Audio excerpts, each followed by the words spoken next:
Season 4, Episode 2, Needful. It's your boy Icon with some DC TV. So this one will be pretty quick because not really too much happened, because we pick up in episode 2. We pick up where we left off in episode 1, where John Jones had just got blown up because he tried to Zeta himself from Mars to the Watchtower. So everybody's freaking out. Beast Boy's still being a dick. He's just cursing out people, yelling at everybody. And the Martian government, they're trying to figure out what's going on. Now, because Magan's brother is a well-known like criminal and like a terrorist, and he's always spoken out, like against like the Earth Mars, collaboration. When they found him, because remember, like, McGann had found him on site because he was hiding in the background, they just automatically assumed that he had something to do with it because of who he is and based on his past. So they take him into custody, and then he's just like, oh, like what is it called, like mala shin or something? This is like the racial term that they use for white Martians. He was just like, oh, I'm just being arrested for being who I am, and they take him in. So McGann at this point, she's just like, all right. She's like, I got to go down to prison to go talk to my brother. Her parents went with her, and then Beast Boy and Connor, they decided to stay behind to investigate the situation. Now, the two of them don't really have a lot of detective skills, but see, and that was weird to me because they were freaking out over trying to solve the mystery of who blew up, John Jones. And then even the mystery of, of the king, like him being dead too. Beast Boy is just like, oh, we can totally do the detective thing. He's like, I've studied with Robin and you studied with Dick Grayson. And my whole thing is, Superboy has the intelligence of Lex Luthor. Beast Boy is the leader of the Outsiders. I don't understand why this is such a big deal to them. Because they can completely do it. Like, I don't see why they can't do it. But anyway, they put their heads together. They're trying to figure out what to do. Now, the prince, he's talking to his mother, and he's also talking to the prime minister about trying to get some justice for his dad, because of his dad's murder. The prime minister, he's just like, no. He was just like, oh, we can't help. We can't, take help from Earthlings. And then, he's like, Earthlings are trash and blah, blah, blah. He's like, we just need to find the white Martian who was responsible for killing the king. And as soon as he said that, I said, well, clearly the prime minister did it. And clearly he has something to do with it. He's in cahoots, and he's a part of this conspiracy to overthrow like the government, the kingship or whatever. But then like the queen, she decides, she was just like, she said, based on Earth television programs, they're very good at discovering and doing detective work. So she said that the least we can do is give them a chance to try to solve these mysteries before we take other means. So then like the prince, he ends up going down to talk to Connor and talk to Beast Boy. Beast Boy was being an ass to him as well. And then he was just he told him, he was just like, listen, whatever you guys can find, just keep me informed and just let me know what the deal is and what the situation is. McGann goes down to to talk to her brother who's locked up, and the two of them have a very sibling conversation, because Miss Martian and her brother, they're the only two, because I believe they said they had 26 brothers and sisters. Out of all of their siblings, they're the only two that are white Martians. And the brother was saying that growing up, being two out of 26 white Martians, we were treated differently and we were looked at differently. Like all the rest of the brothers and sisters are green Martians. That's why they don't want to come to Magan's wedding. And he was just like, he just resents everybody. He hates everybody. And then he got mad at like at Magan, because he was just like, oh, he said because of the racism and and the prejudice that we endured, you fled to Earth, like you ran away to Earth, and you should have taken me with you. He was like, no, you didn't take me with you. You left me here to rot. He's like, you left me here to endure the pain and the torture, and you abandoned me. And he was very upset at her about that.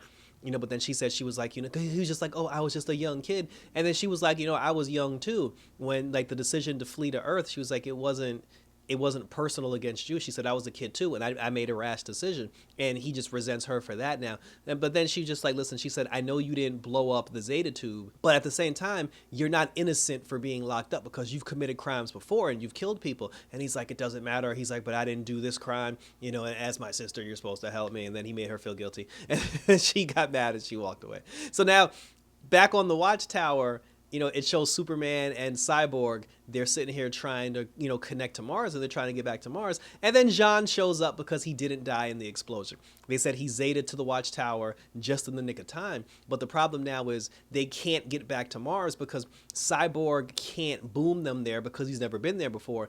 And the javelin that they have, Steel is using it, and Steel said it would take him 2 or 3 days to get back to the Watchtower. So then, Jean was just like, Magan and Connor, they're on their own. So so that's the whole thing. So the three of them, they're trapped there now. And they said they're trying to compare notes and put stuff together. Now, Connor and Magan, like, they're doing a boat thing, like a love boat thing. I don't know why Beast Boy went with them. And then they ended up meeting the Yellow Martian, who was like the priestess that was supposed to marry them. It wasn't the wedding ceremony, but she did perform some sort of ceremony where they were bonded in love, and that was nice to see.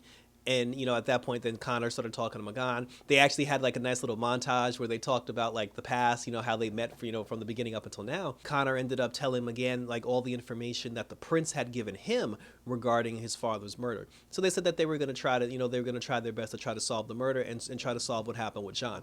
They know that they were able to get some sort of communication with the watchtower before all the signals went bad, so they know Jean's alive, so everybody's mind is at ease in that regard. So then Magan was just like, hey, let's go check on the bioship. She was going to bring them to the bioship area because the bioship has like some bioship like egg pod thing that it hangs out at. So she was going to go over there and and introduce Connor and Garo to the bioship people. The cave that they were in ended up like crumbling, and there was a landslide, and they were trying to fight off the rocks because they almost got crushed by the rocks. Now there's a group of 3 people. One blonde chick, one raven-looking chick, and one forager, like a different colored forager. They were following Magan and Superboy the entire time. And when the rock slide happened, one of the blonde girl, she had a psychic link that was blocking Magan from knowing that they were following them. But when the rock slide happened, obviously because she's trying to run for her life, the psychic connection ended up breaking, and for a split second, Magan realized that someone was following them. But then she quickly put the link back up, and then Magan couldn't detect her. Now, these 3 people had a conversation. They were just like, they said that somebody was trying to blow their cover to alert Magan of their presence. So now I want to know who these 3 people are, because if the actual big bad, the person who murdered the king and the person that sabotaged the Zeta Tube, if this is the same person that tried to out these 3 people to Magan, I want to know who these 3 people are and why they're following them. I feel like it's going to turn into something where we're going to find out the 3 of them are just fans, and it's not anything like serious or like anything like life. It's just gonna be like they're just like super fans, but they're being presented as though like they're following them for like a sinister reason, But we'll find out what happens at that, because she says she's going to put the psychic link back up, and they'll continue to follow them, and then they'll just observe, and then they'll see what happens in that regard. And then in the final scene, we ended up seeing, I believe it was Malika Ak, like Jean's brother. He was white. He was a white Martian. For some reason, Malika Ak, he got a visit. He was sitting on the throne or whatever, and he got a visit from a moon tube, and he got a visit from Apocalypse, because apparently Darkseid is assisting Malika Ak in whatever he's doing on Mars. I assume he's the person that sabotaged the boom tube. He's the person who killed the king, and he's the person that's trying to set up Magan and everybody else. But then it's like, what's his motive? Like, why is he trying to do it? If he's Jean's brother, we know the 2 of them always had, like, Malika Ak and John Jones always had beef. So that makes perfect sense as well. But like I said, it's at a point now where, do I want to see the other characters of Young Justice and see what everybody else is up to? Yes. But at the same time, I'm still very interested in what's going on here, and I need answers. And that was it. That was it for this particular episode. One thing they are doing with Young Justice so far, they're using the end credits to have little moments with other characters who aren't getting focused on in certain episodes.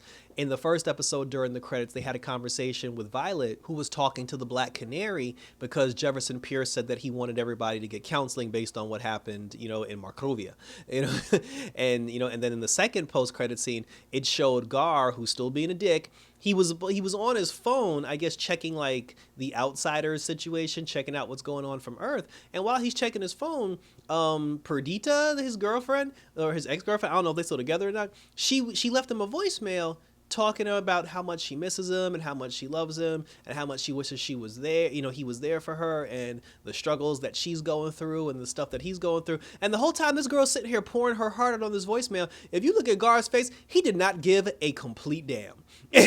And I'm convinced at this point there is a Martian on Mars who is psychically controlling Beast Boy, because he did not give 2 Fs about that girl's voicemail.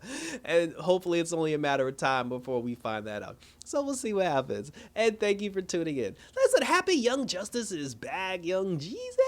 So I don't know how many episodes we're getting, but we're going to review them all. So leave your questions, comments, and concerns and your theories, and we'll continue to talk about it on the YouTube comment section. Hit me up on Instagram, hit me up on Twitter, and check me out, for my other videos, because again, we got Batwoman, we got Supergirl, we got Stargirl, we got Legends of Tomorrow. Titans is officially over now. We got Titans is done. We're still doing Doom Patrol, and now we got Young Justice. This is a lot going on, y'all. So thanks for tuning in. So until next time, for Young Justice, take care, and I'm out this.